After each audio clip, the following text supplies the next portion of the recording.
Hoje eu vim aqui para te dar um alerta muito importante. Você pode estar pagando para ajudar seu terapeuta, ao invés de ser ajudado por ele. Isso acontece com mais frequência do que a gente imagina. Sabe aqueles processos que você começa e não tem um diagnóstico inicial que diz para você a razão de você estar passando pelo que você está passando, as estratégias que serão usadas durante todo o desenvolvimento, o prazo definido e estabelecido para início, porque um processo terapêutico, o ideal é que ele tenha início, meio e fim. Se você não tem noção da perspectiva do fim do processo, algo precisa ser revisto. E isso acontece por que razão? Às vezes o terapeuta não tem consciência, mas ele age de uma forma a manter a dependência do cliente no processo dele. Isso acontece por dois motivos.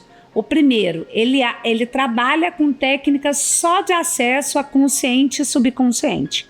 Ele não sabe atuar no inconsciente, ou seja, ele não vai na raiz do problema. Para entender isso, é só você imaginar uma árvore.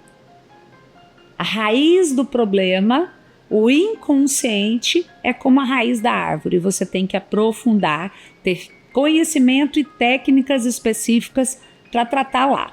Se ele está tratando só a superfície, né, o resultado não é o mesmo, ok? Esse é um ponto. E outro ponto é que talvez ele não tenha a solução que você precisa, porque dentro dele ele ainda não encontrou esse caminho. E aí sabe o que acontece? Sem perceber, inconscientemente, ele precisa que você esteja ali. E o mais frequente é que ele tenha dificuldade de te cobrar, de te colocar limites, de falar para você o que de fato você precisa ouvir, porque se ele te cobrar, se ele aumentar o preço, né, ele corre o risco de você abandoná-lo. Só para você ter uma ideia, aqui a minha equipe cobra antecipado. Por qual razão? Quando você paga antecipado, você se envolve muito mais no processo. Você se responsabiliza, você tem urgência para concluir, você aplica o que está sendo ensinado. E, aliás, ele também precisa te ensinar. Ele precisa ser claro em dizer, você tem que mudar isso, você tem que mudar aquilo, você tem que fazer dessa forma, não pode ser terapia de desabafo.